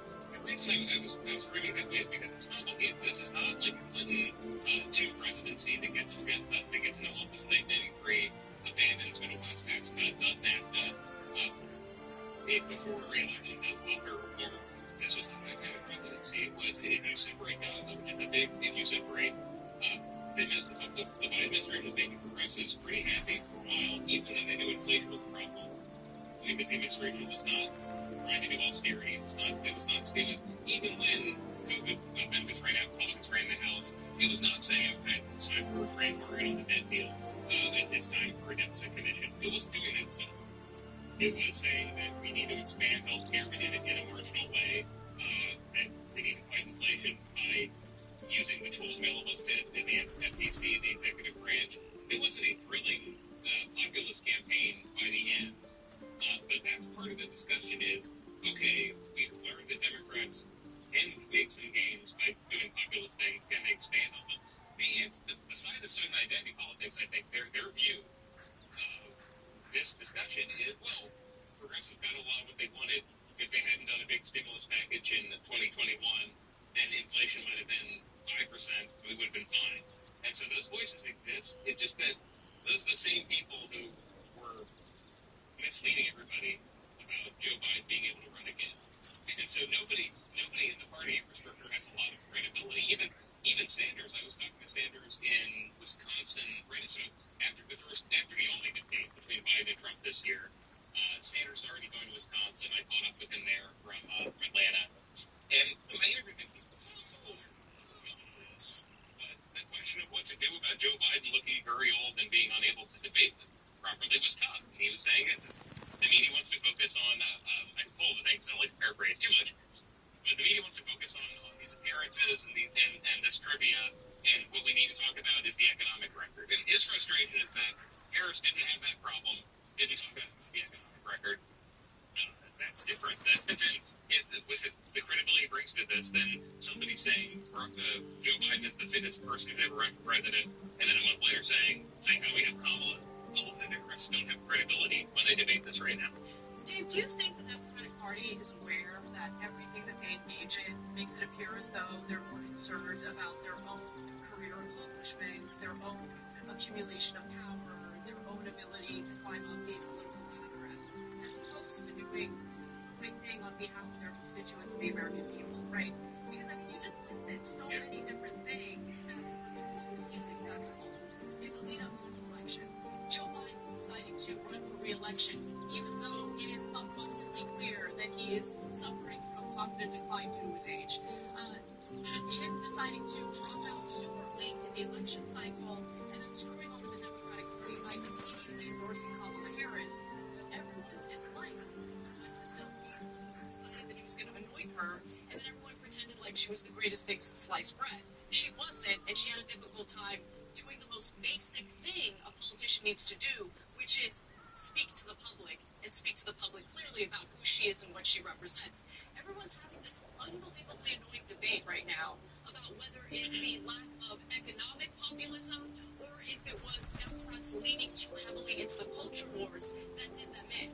But I need everyone to understand it's the combination of the two things. The Democratic Party, according to the electorate, made their lives worse. Didn't make their lives better economically. I know that Biden and all like to tout his accomplishments with the infrastructure bill.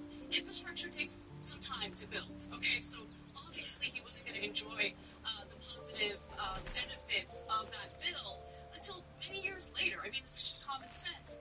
And so you have inflation. You have the instability of people's personal finances as a result of inflation. And then on top of that, you have Democrats leaning into the most annoying elements of the culture wars, essentially constantly scolding people for not using the right language or not having a maximalist take on all these different, issues, whether it be gender issues, whether it be crime-related issues. It's just unbelievable to me that they're even having this debate when it's so clear that all the voters wanted was for their lives to improve. And under the leadership of the Democrats, they don't feel like that happened. Do you think anyone is aware of that in the Democratic Party? Yeah, and I've been having on and off the record conversations. A lot of what members who won, and I talked to a couple in Trump districts, talk about is that they were not the president. They did not have to answer for all of inflation. Some of them won in 2022, so they got in when inflation was already dipping, and they had a pretty good story to tell that, hey, things are on the rebound. Republicans can't govern because they're in the House, and we can fix these. We can fix these things. We get back in there. I also. The amount of money in this campaign mattered too, not as just a cure-all, they would have been fine without it, but you do have this ironic, painful situation for Democrats where for the first time they are raising personally their campaigns probably more than ever before. And the campaign finance system is what it is, thanks to the Supreme Court. So, how did Kamala Harris blow $1 billion? Well, one reason is that billionaires who support Donald Trump helped him out with outside money to about the tune of about $1 billion, and they narrowed the cap. But the conversation I'm having with Democrats, there is what Moulton is talking about. I've heard that, people who don't want to go out and talk about it like Moulton did, in a more subtle way. The way they worry about this is that the Trump ad argument, the one, if you saw that they then ads he was running really any sporting event, the premise of the ad was that Harris is so focused on people who need gender surgery in prison that she doesn't care about you. And you, the voter, they're assuming are not in prison. You don't need surgery. You just want lower prices, and that's it. And that dynamic they thought was hard for them to overcome. Because what's the paradox here? Again, this is not a austerity presidency. This is not a Jimmy Carter presidency that's looking for everything it can to cut. It was a deficit spending, economically stimulating presidency. However, it also had these priorities on immigration and on LGBTQ rights. It also was funding Israel's war in Gaza and Ukraine's defense against Russia. And one thing you hear from voters that the Trump campaign exploited was that they thought the money that they could use was being sent somewhere else. And they worked on this for years, right? I think one of the Trump MVPs of the cycle is Greg Abbott in Texas. What would have happened had Greg Abbott not bussed thousands of migrants to New York City and Chicago, and to a lesser extent LA, and created this news cycle, Boston too, created these news cycles in those blue cities where people said, Eric Adams pretty explicitly, oh, this is killing New York. I can't fund the things we need in New York. I'm going to cancel the library on Sunday, close the library on Sunday, not cancel it, because we can't afford it anymore. That scarcity argument was very bad for Democrats, and I highlight this because they were attacked on a few fronts on this. People thought there was scarcity that there wasn't even. They thought money being sent to Ukraine could have been sent to them. But this is a problem for Democrats everywhere. What is the good story they can tell? In a suburb, I think they can tell a very good story. Democrats are running your suburb. We're very tolerant. We're not taking books out of your schools. We're keeping taxes fairly low. In a city, the Democrats have this scarcity problem. We are the party of wanting to protect the environment, not building too many houses. There are Democrats fighting against that. But it's if you're the Trump campaign trying to get immediate case to voters, very easy to roll all this together. They're giving your money to other people. They're giving your money to foreign countries, and their housing is unaffordable because they're not doing anything about it. It helps this Harris out of the case. Sorry, I'm talking a lot. Go ahead. No, Dave, but all of that is true. Okay, that wasn't some made-up narrative by the Republicans. All of that is true. What Greg Abbott did was brilliant, and it's brilliant because the media was completely lying about the fact that there was a migrant crisis and that the Biden administration did completely neglect its responsibilities at the border. The only reason why people were forced to come to terms with the reality was is because Greg Abbott started busing migrants to big blue liberal cities. And these liberal cities had to deal with what the border towns had been dealing with and weren't getting the necessary help and aid from the federal government. And so I do not begrudge Abbott for doing that, because had Abbott not done that, every Democrat would still be under this ridiculous assumption that there actually is no border crisis, that it's just the big, bad, racist Republicans making it up. And when it comes to everything else you mentioned, everything else that Republicans exploited to win big in this election, they're not lying about those things. Democrats have failed to build new housing, which we desperately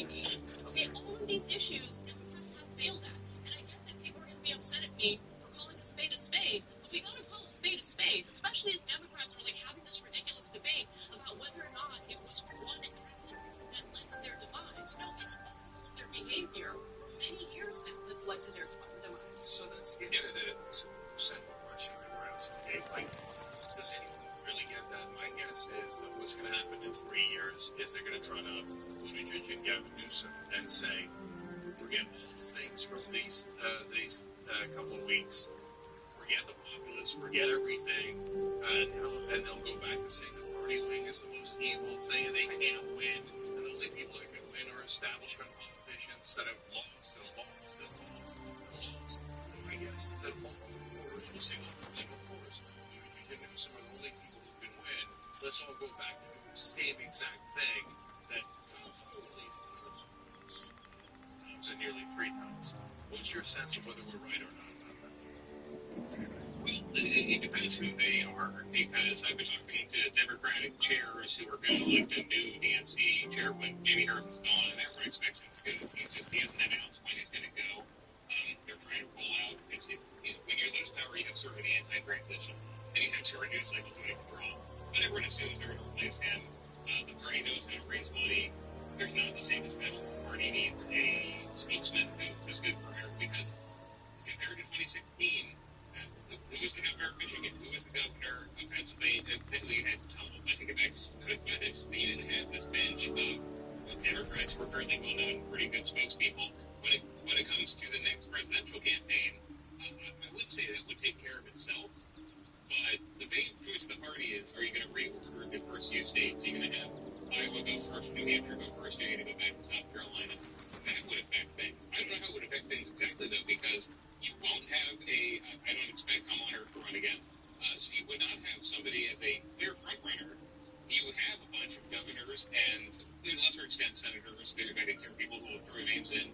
And I would think, from just my reporting around the country in the last few weeks especially, there's not as much of a Democrats need to move these dials and switch this ideologically. It is, can you cut through the media fog? Can you cut through to audiences that don't watch MSNBC, read the New York Times, and convince them the Democrats are doing the right thing for them? Because they think they have some people who can. They think Rich Whitmer can do that in Michigan, she wins. Josh Bureau can do that in Pennsylvania, he wins. Wes Moore can do it in Maryland, he wins.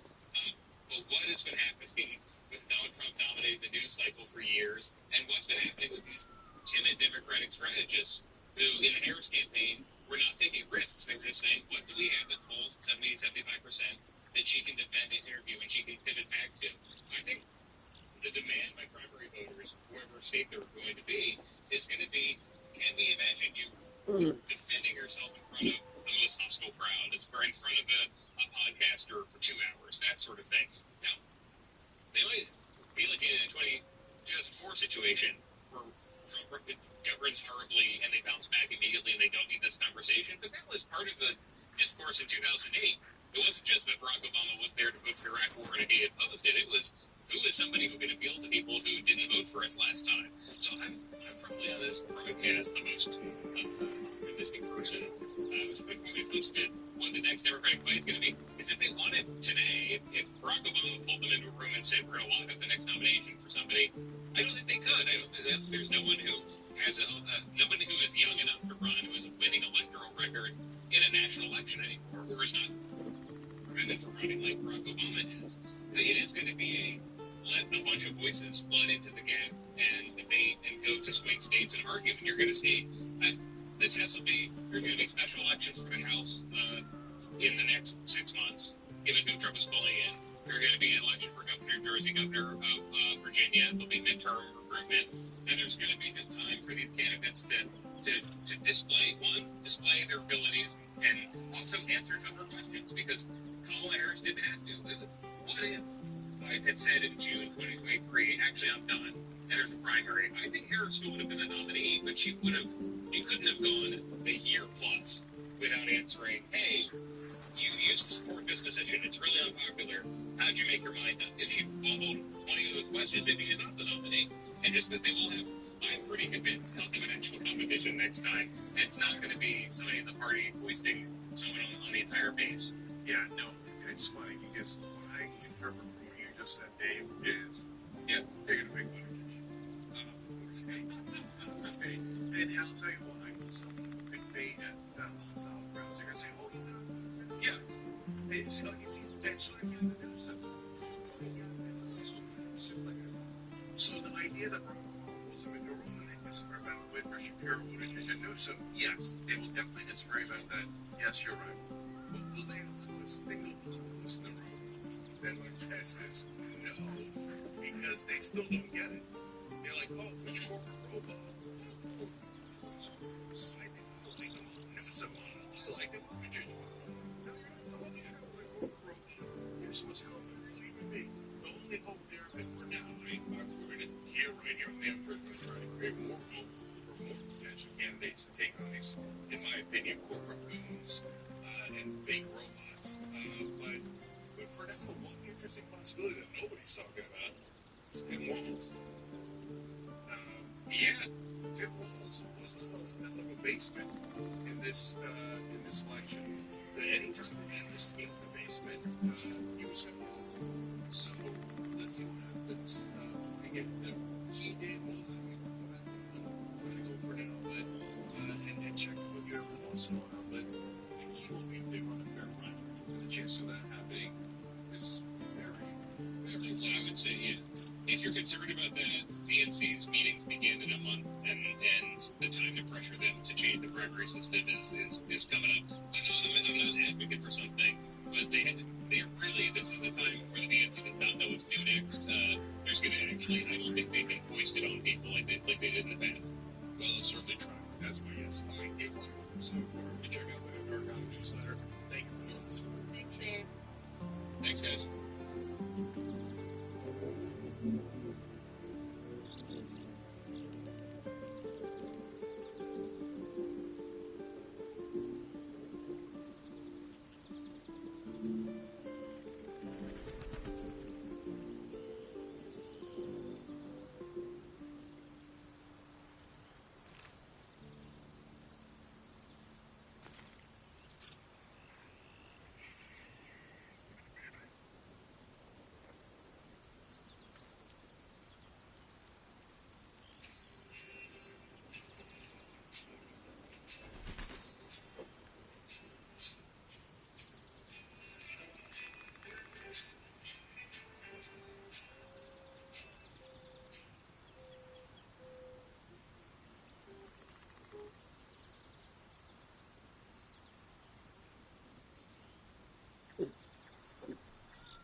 Have we? I've got one of those brain things called. There, in the grass. You can kill it, can't you? Like you killed the others? I was hoping for a kind soul. Well, not to worry.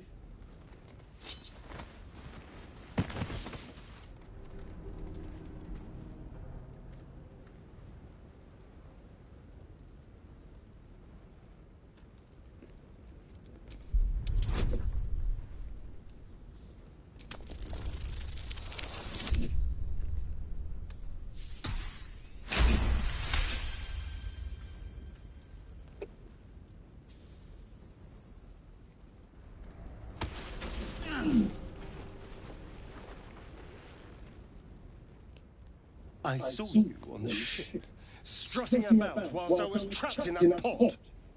What did you and those tentacle freaks do to me?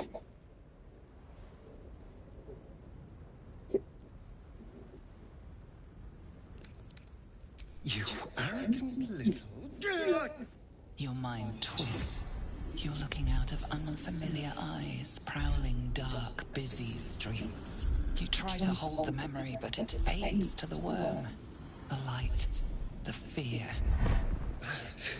What was that? What's going on?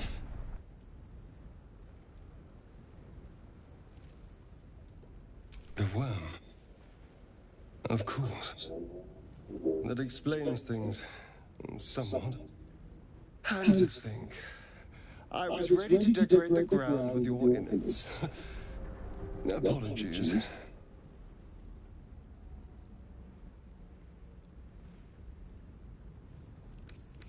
I'm out of wine and flowers, so I hope an introduction will suffice. My name's Astarion. I was in Baldur's Gate when those beasts snatched me. Is that so? We clearly move in different circles. So, do you know anything about these worms? Turn us into...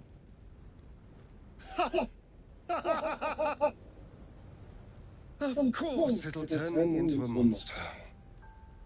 What else did I expect? Although, it hasn't happened yet.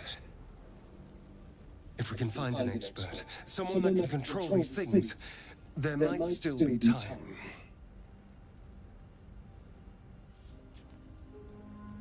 Well, yes, of course. But first things first. You know, I was ready to go this alone. But maybe sticking with the herd isn't such a bad idea. And you seem like a useful person to know. All right. I accept. Lead on.